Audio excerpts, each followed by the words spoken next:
네, 반갑습니다. 저는 지한송 회계사고요.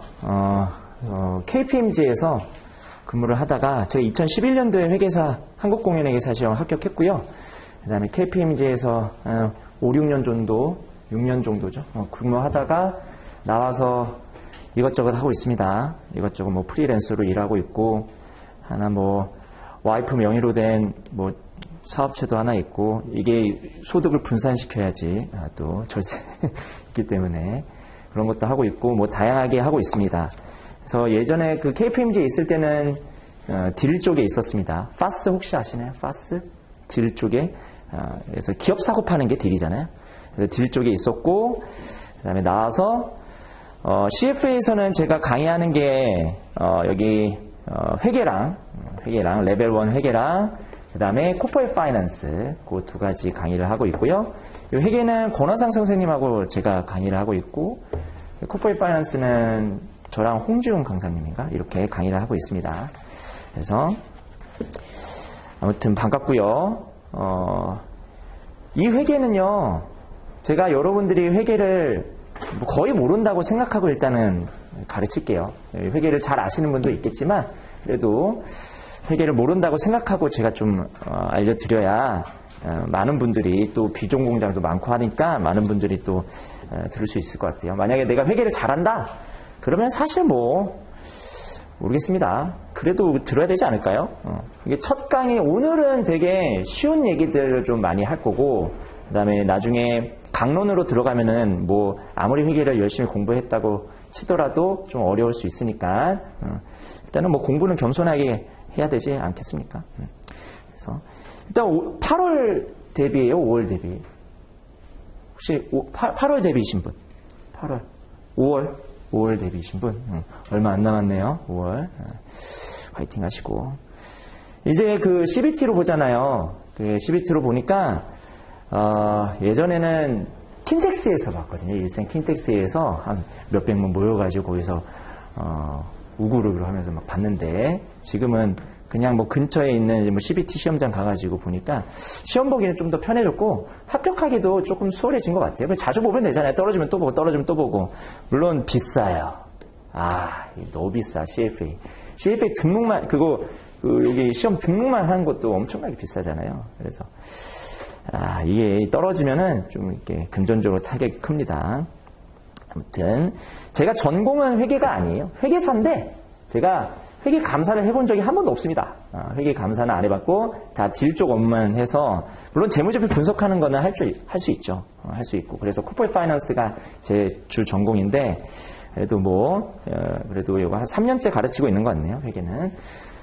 그리고 제가 하고 있는 일을 간략하게 좀 설명드리면, 여러분들이 저에 대한 약간 신뢰를 갖기 위해서는 제가 좀 그래도 자기 자랑을 좀 해야 돼요. 장기 자랑을 할 뻔했네. 자기 자랑을 해요. 자기 자랑을.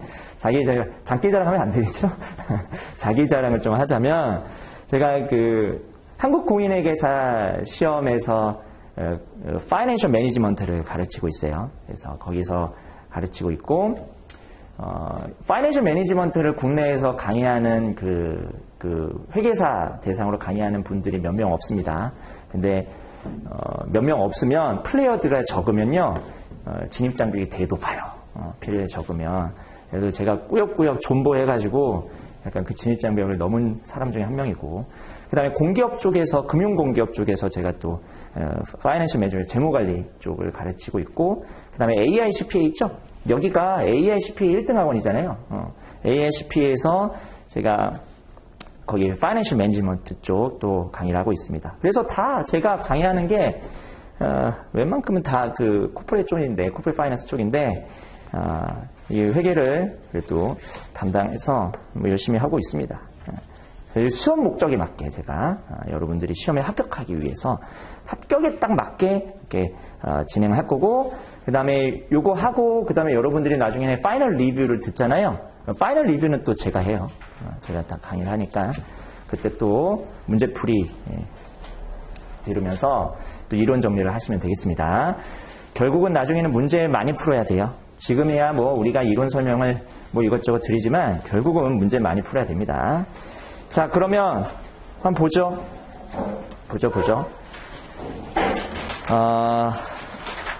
우리 컨텐츠 한번 볼까요? 우리 북은 북2에 북2고 Financial Statement Analysis라고 되어 있습니다. 예전에는 Financial Reporting and Analysis였는데 Financial Statement Analysis에서 그냥 재무제표 분석으로 확 가버렸어요.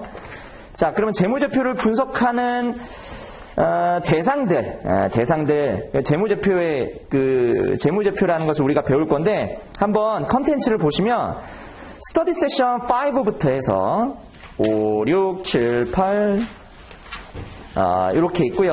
4세션으로 구분이 되어 있고 그 다음에 스터디 세션 5는 거기에 Introduction to Financial Statement Analysis, Introduction 부분, 그 다음에 Financial Reporting Standards 이렇게 있는데 이 15장, 16장은 맨 마지막에 공부를 할 겁니다. 15장, 16장은 맨 마지막. 왜냐면은 여기는 계산 문제가 없는 암기해야 될 내용들이고 시험에서 비중이 살짝 적어요. 하지만 안 나오는 건 아닙니다. 우리 CFA 시험이요 골고루 나와요. 골고루 나와. 그래서 안 나오는 건 아니지만 그래도 암기해가지고 푸는 거라서 여러분들이 지금 집중력이 좋을 때 이거 하게 되면은 효율적이지 못해. 여러분들이 집중력이 좋을 때는 조금 그래도 어려운 거 위주로 좀 앞에 나가야 됩니다. 그래서 여러분들이 나중에 집중력이 흐트러질 때 그때 이런 거 하면 그냥 혼자서도 공부하면 되거든요. 제가 중요한 부분 밑줄 긋고 그 다음에 이런 거 암기하세요 그러면은 여러분들이 나중에 체크해놨다가 그때는 뭐 비몽상으로 듣다가 체크해놨다가 집에 가가지고 암기해야 되는 부분이니까 그 세션이 거기 리딩 15, 리딩 16, 그 다음에 리딩 25, 리딩 26입니다. 그러니까 스터디 세션 8. 그러니까 우리가 마지막으로 공부해야 될 부분이 스터디 세션 5랑 8 이렇게 보시면 되고 우리는 스터디 세션 6부터 7까지 거의 대부분의 시간을 할애할 겁니다. 자, 거기 보시면 Financial Statement가 우리나라 말로 재무제표잖아요. 그 재무제표의 종류들이 리딩 17부터 있습니다. Income Statement라는 재무제표 하나의 종류예요. 재무제표 종류. 그 다음에 밸런스 시트, 재무제표 종류. 그 다음에 캐시플로우 스테이트먼트. 요 세 가지 가장 대표적인 재무제표를 볼 겁니다. 재무제표가 뭡니까? 보고서예요, 보고서. 보고서. 투자자들한테 우리 기업 이렇습니다 라고 제시하는 보고서입니다. 그 보고서의 종류가 크게 5가지가 있는데 우리 요 3가지 위주로 일단 봅니다. 그 다음에 리딩 20은 뭐냐면 얘 가지고 우리가 재무제표 분석할 때 테크닉들이 있거든요. 툴들 뭐 커런트 레이쇼라든지 뎁 투 에쿼티 레이쇼라든지 다양한 여러 가지 재무 비율들을 여기서 배우고 그 다음에 스터디 세션 7은 이거는 회계입니다. 회계. 인벤토리, long lived asset, income taxes, non-current liability.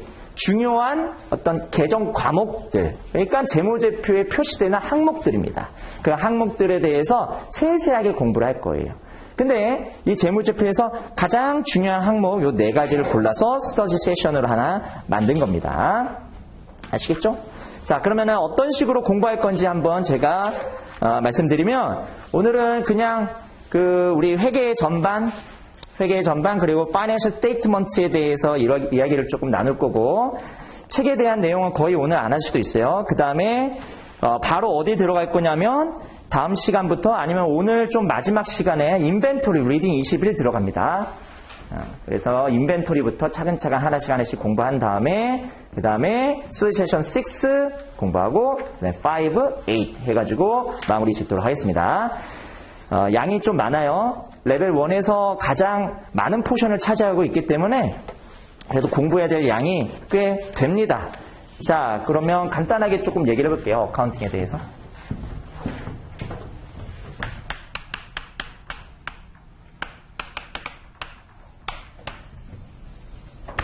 회계인데 이 회계는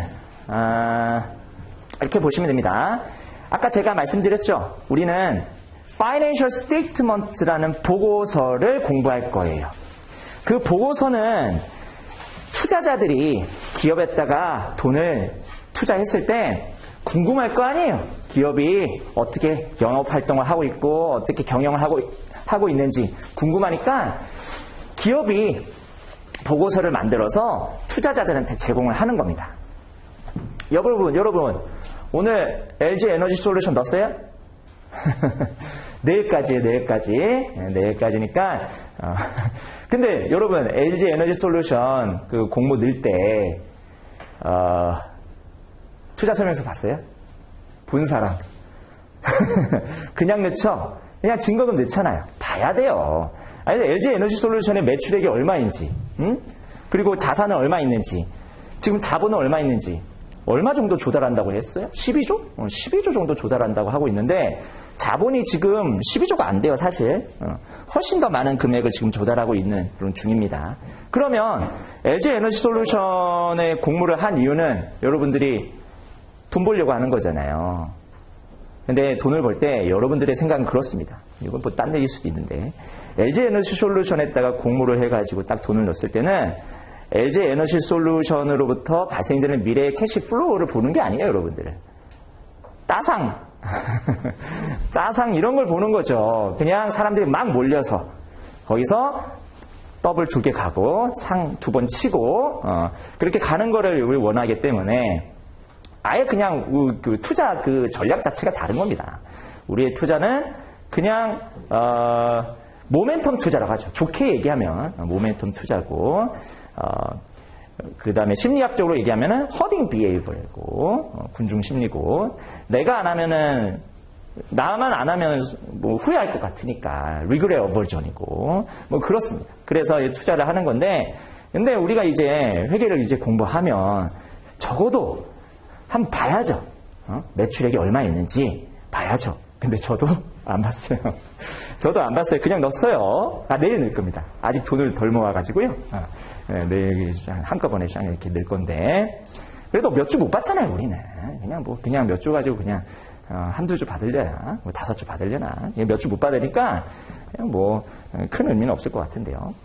어쨌든, 우리가 이제 회계를 다 배우고 나면은, 이 재무제표에 대해서 공부를 할 수 있습니다. 그러면, 적어도, 우리가 이 CFA 그 시험 준비를 하면서 물론 시험 합격도 중요하지만 이 재무제표를 보는 눈을 기르는 게 이 사실 제 수업의 목적이거든요. 레벨 1 시험은요. 레벨 1 시험은 떨어졌다. 레벨 1 시험을 떨어졌다. 그냥 공부 안 한 거예요. 레벨 1 시험은요. 공부하면 붙는 시험입니다. 레벨 1 시험에 떨어졌다는 것은 그냥 공부를 안 했다는 거고요. 그래서 일단은 뭐 합격은 여러분들이 알아서 공부를 해서 합격을 하시면 되는 거고, 제가 합격을 할 수 있는 약간 기반을 다지는 역할을 할 거 아니겠습니까? 그리고 그 과정에서 재무제표를 보는 그냥 눈을 한번 길러주는 게 저의 그냥 소소한 목표가 되겠습니다. 그러니까 LG 에너지 솔루션이라든지 우리 재무제표 분석할 때 적어도 우리가 재무제표는 보고 이 기업이 어떤 상태인지, 나한테 뭘 얘기하고 있는지 그런 것들은 좀 알면 좋겠다. 그래서 뭘 만들어요? 파이낸스 스테이트먼트를 만드는데 어카운팅을 통해서 만듭니다.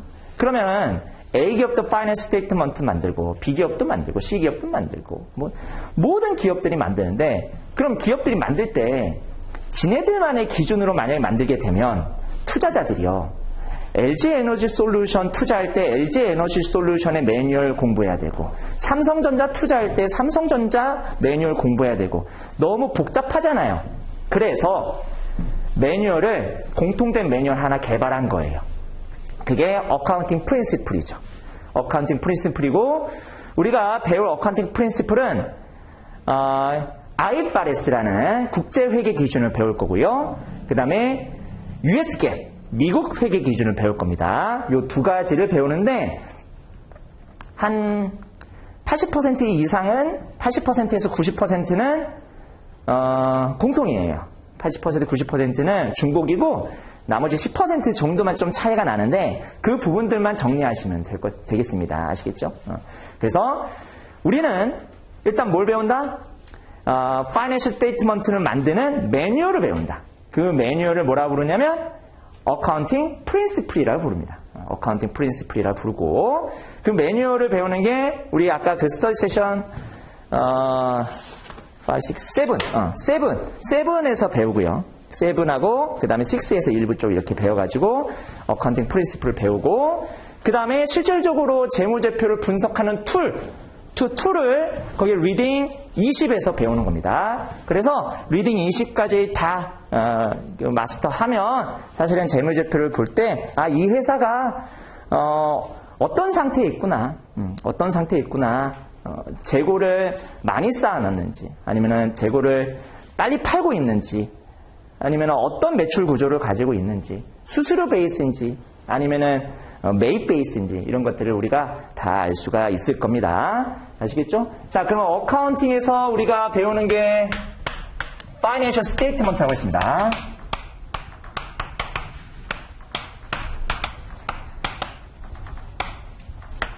Financial Statement고 이 Financial Statement가 우리 거기에 있는 순서로 하면 Income Statement가 하나 나와요. 인컴 스테이트먼트가 나오고 그 다음에 두 번째가 밸런스 시트이 나옵니다. 밸런스 시트이 나오고 그 다음에 캐시플로우 스테이트먼트라고 되어 있나? 캐시플로우 스테이트먼트 이거 배워요. 그래서 캐시플로우 스테이트먼트까지.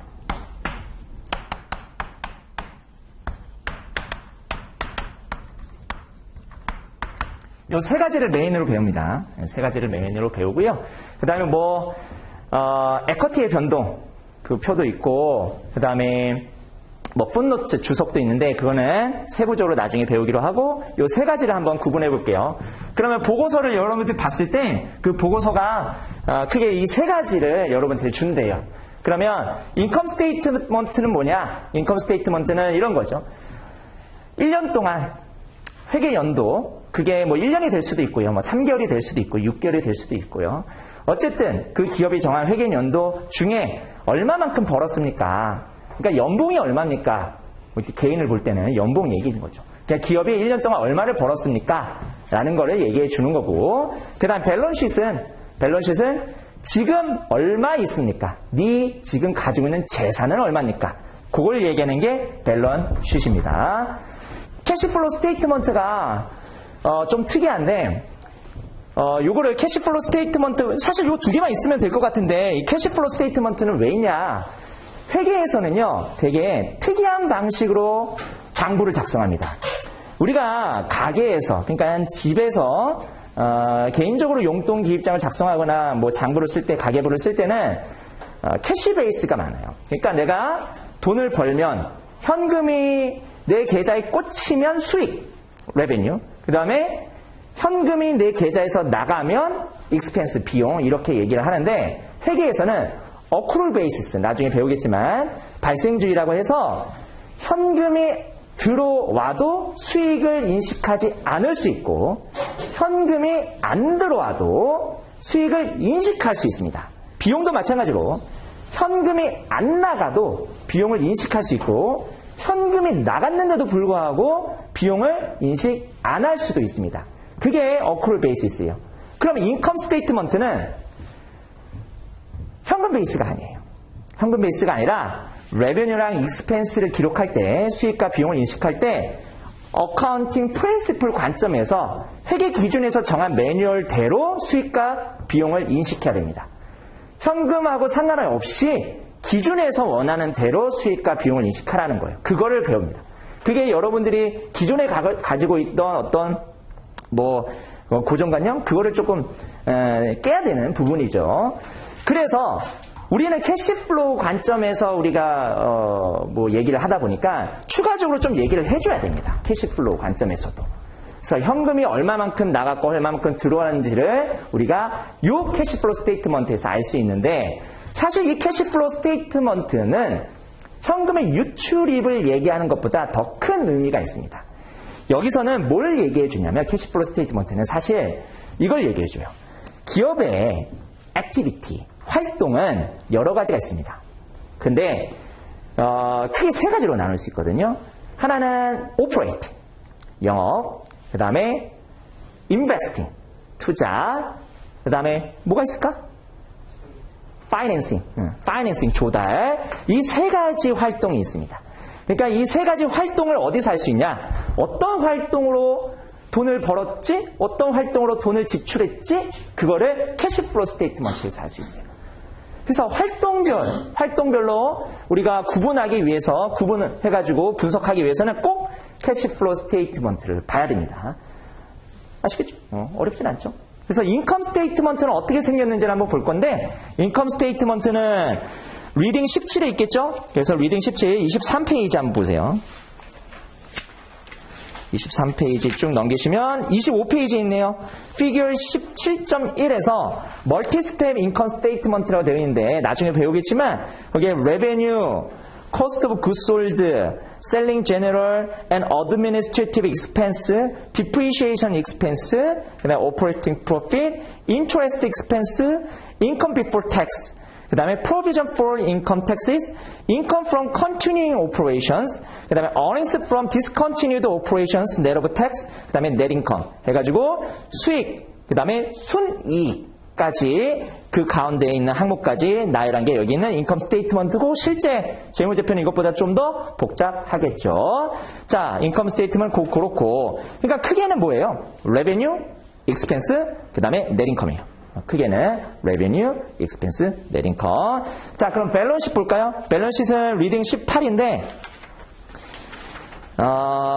57페이지에 간단하게 하나 있네요. 57페이지.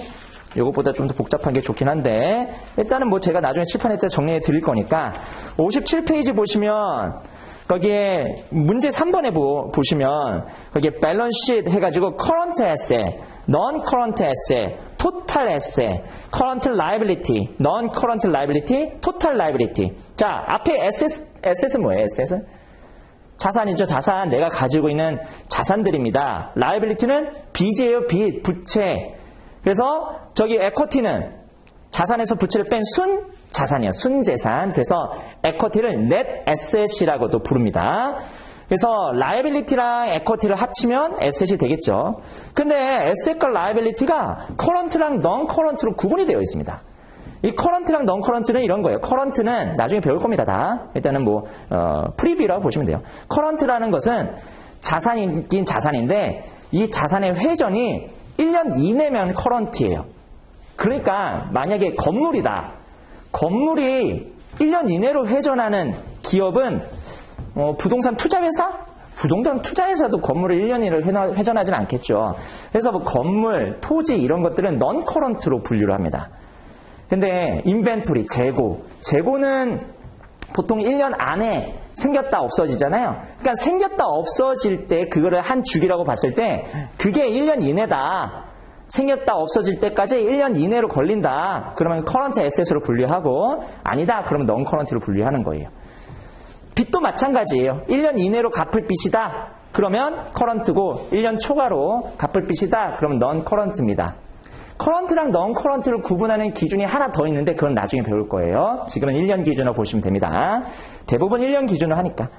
자, 그래서 밸런스시트는 오케이, asset, liability, equity. 그 다음에 캐시플로우 스테이트먼트 한번 볼까요? 캐시플로우 스테이트먼트는 어딜 보시냐? 좀 뒤쪽에 가서 봐야 돼요. 제가 페이지 알려드릴게요.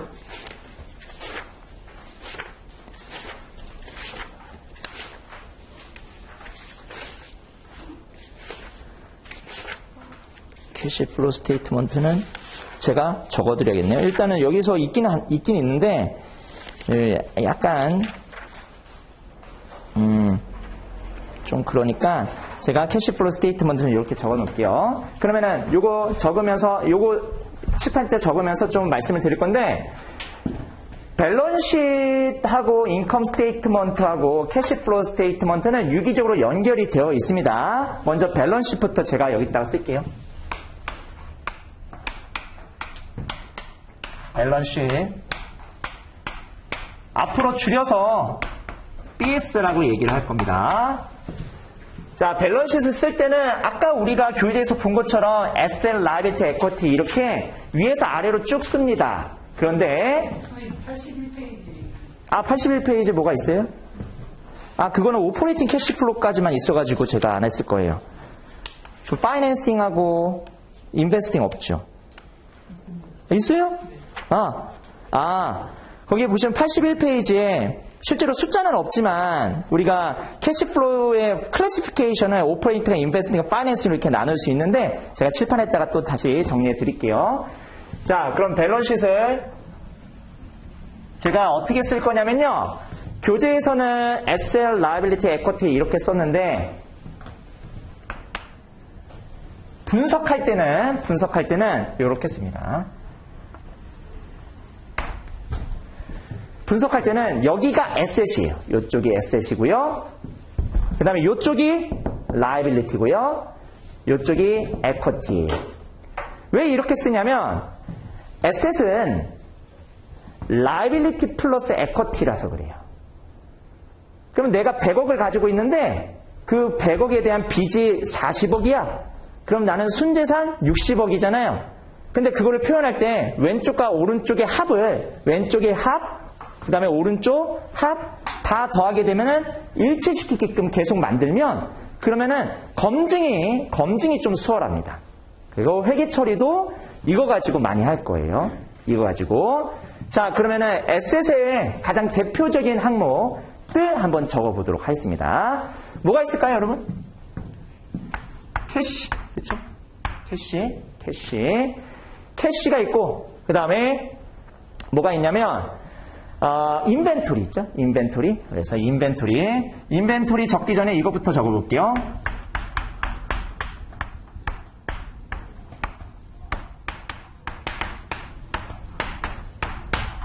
Accounts Receivable이라는 게 있어요. Accounts Receivable.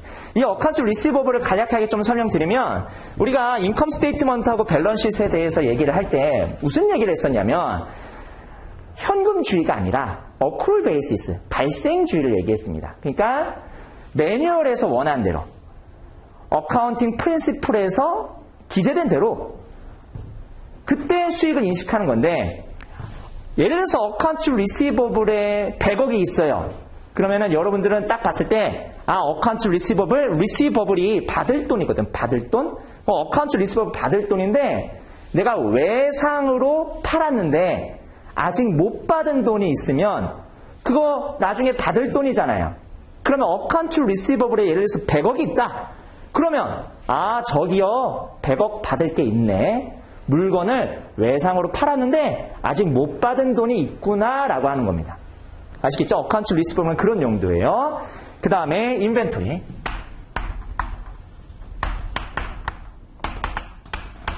자, 인벤토리는 어렵지 않죠? 인벤토리는 물건을 팔기 위해서 만든 것 또는 물건을 팔기 위해서 매입한 것. 이게 인벤토리인데 이 인벤토리가 굉장히 사실 중요합니다. 캐시랑 어카운트 리시버블은요 모든 산업에 다 비슷하게 있어요. 그러니까 비슷하게 계정감으로 존재하는데 인벤토리는요 인벤토리가 좀 세부화되어 있는 그런 기업들도 있고 인벤토리가 되게 단순한 기업들이 있는데 요걸 한번 우리가 생각해 볼게요. 우리 기업을요 크게 두 가지 형태로 기업을 나눌 수가 있는데 하나는 머천다이징 컴퍼니, 상기업이라고 하죠. 상기업, 무슨 상사, 그 다음에 백화점도 그렇고, 그 다음에 마트, 이런 상기업은 뭐 하는 거냐면 누군가가 만들어 놓은 제품을 사다가 마진 얹어서 파는 거. 그것으로 영업하는 그런 기업이 머천다이징 컴퍼니예요.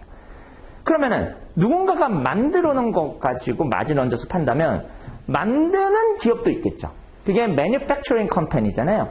그러면은 크게 머천다이징 컴퍼니랑 manufacturing 컴퍼니로 구분할 수 있는데 모든 산업이 다 이런 식으로 구분할 수 있습니다. 자, 여러분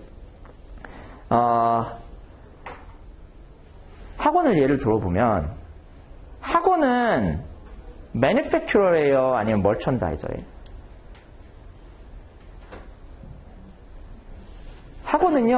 학원은요, 뭘 파는 거냐면, 잘 보세요. 학원은 제품을 팔지 않습니다. 물론 책이 있지만, 학원의 주 목적은 서비스, 렉처라는 서비스 강의를 파는 겁니다. 근데 요새는 조금 특이하게도 온라인이 활성화되면서 약간 온라인이라는 제품으로서의 성격도 가지고 있긴 해요, 학원이. 근데 뭐 오프라인을 치면 그러면은 서비스를 제공하는 겁니다. 그러면은 서비스를 제공하는데 그 서비스는 누가 만들어요? 서비스는? 있잖아요, 여기. 이 사람이 만드는 거잖아요. 학원에서의 서비스는 강사가 만들어내고 강사가 만들어낸 서비스를 학원이 대신 팔아주는 겁니다. 그러면서 학원과 강사 간의 계약 구조를 맺죠. 이런 구조고 가장 심플한 머천다이징은 이런 거죠. 학원도 머천다이징의 일종인 거예요. 그러니까 가장 심플한 머천다이징은 그냥 동대문에서 옷대다가 마진 얹어서 파는 거. 쇼핑몰들 있죠. 쇼핑몰들에 있는 사장들 다 지네가 만들어요? 아니잖아요. 어디서 괜찮은 어떤 옷 있으면 그거 납품 받아다가 그 다음에 올려놓고 파는 거예요. 물론 직접 만드는 뭐 기업들도 있겠지만 대부분의 쇼핑몰들은 다 어디서 떼왔다가 살짝 가공하든가 아니면 그대로 팔든가 그렇습니다. 그게 가장 대표적인 머천다이징이고 그 다음에 우리가 자주 가는 편의점, 그 다음에 마트, 백화점 다 머천다이징이에요. 그렇죠? 대신 직접 만드는 거 없어요.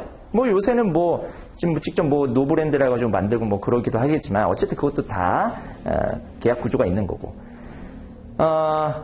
유튜브는 뭘까요?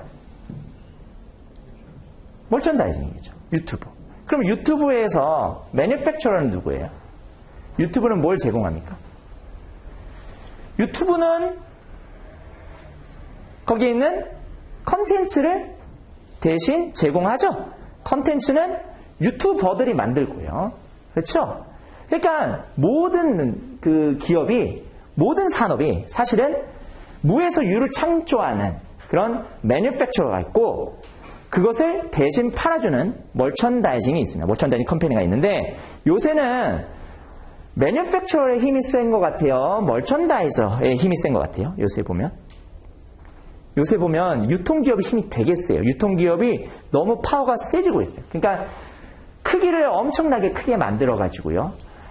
여기를 거치지 않고서는 못 팔게끔 만드는 그런 구조를 이렇게 만드는데 자본력 가지고 가능한 거잖아요. 넷플릭스는 머천다이징이죠. 누가 만들어놓은 영화, 드라마 콘텐츠를 대신 팔아주잖아요. 물론 넷플릭스에서 자체 제작도 이제 합니다. 그러니까 유통기업이 매니팩처러 역할도 하죠.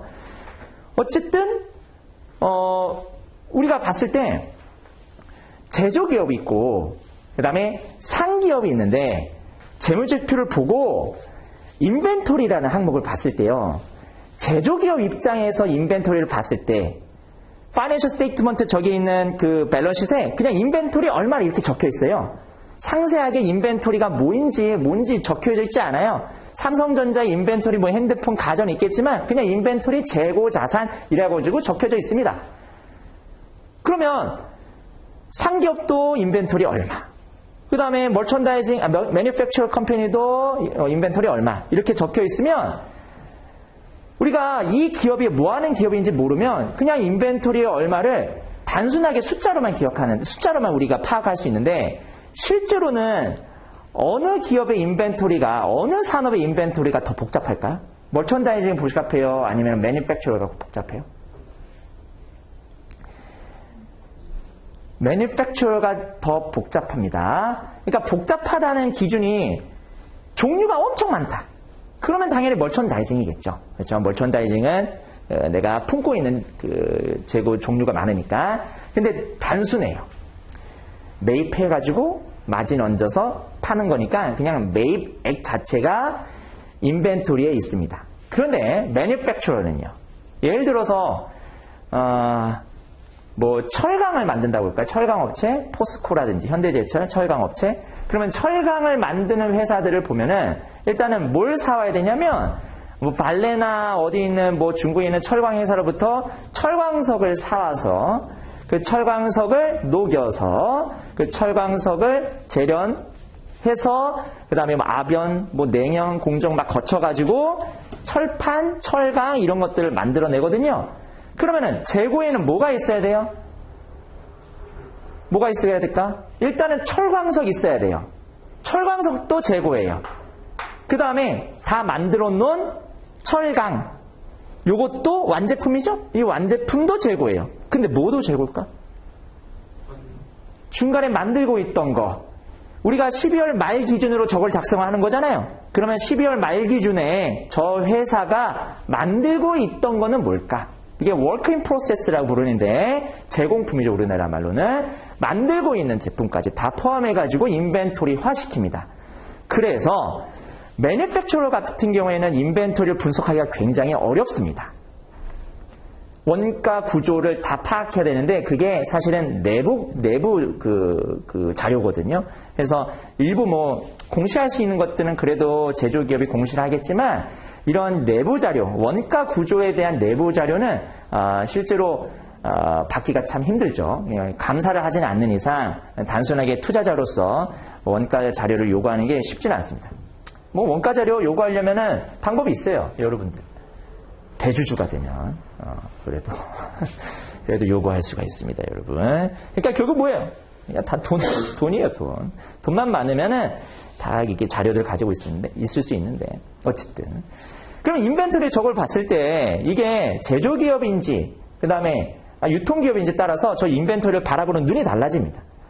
상기업이면 뭐 어렵지 않게 재고를 분석할 수 있지만 제조기업 같은 경우에는 주석 살펴보고요. 그 다음에 무슨 산업을 하고 있고 어떤 원자재를 내가 매입하고 있고 이런 것들 그리고 원자재의 수급 동향 이런 것들 다 파악해야 되고 그러니까 제조기업은 저 인벤토리가 굉장히 더 중요하죠.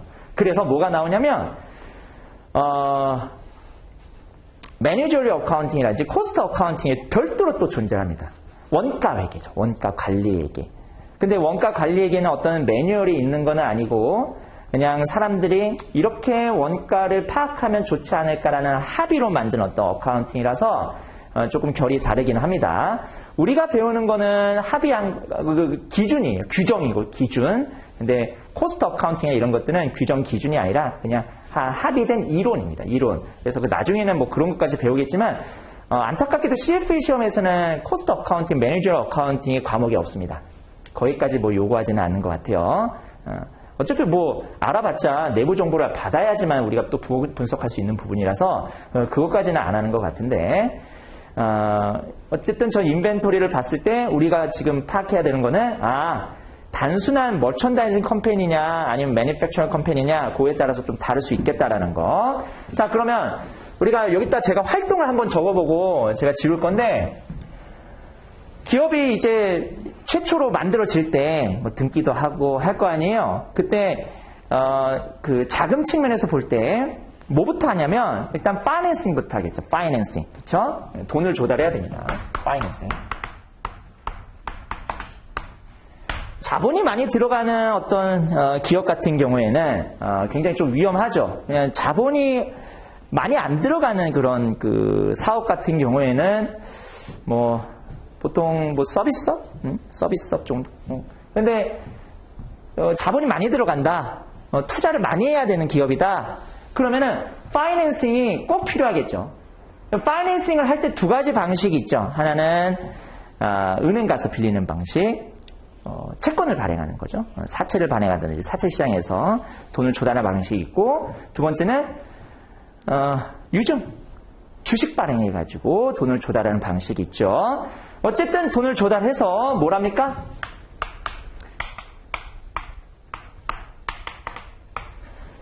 인베스팅을 하는 거죠. 투자를 하고요. 투자를 하고 그 다음에 이제 뭐 합니까? 멀천다이징 컴퍼니 같은 경우에는 purchase를 합니다. purchase를 하고 그 다음에 manufacture 컴퍼니 같은 경우에는 생산하죠. production. 생산을 합니다. 생산을 하고 그 다음에 만든 재고 있겠죠. 요거까지 하게 되면 인벤토리가 생길 거 아니에요. 그 인벤토리를 이제 뭐 하냐면 세일하죠. 세일. 팝니다. 팔아요. 팔아서 돈을 벌잖아요. 여기까지 끝일까 하는데 하나 더 있어요. 뭘까요? 여러분 뭘 것 같아요? 사실 뭐 두 가지로 얘기할 수 있는데 기업을 우리가 완벽하게 이해를 해야 됩니다. 기업의 목적 자체를 우리가 이해해야 돼요. 기업이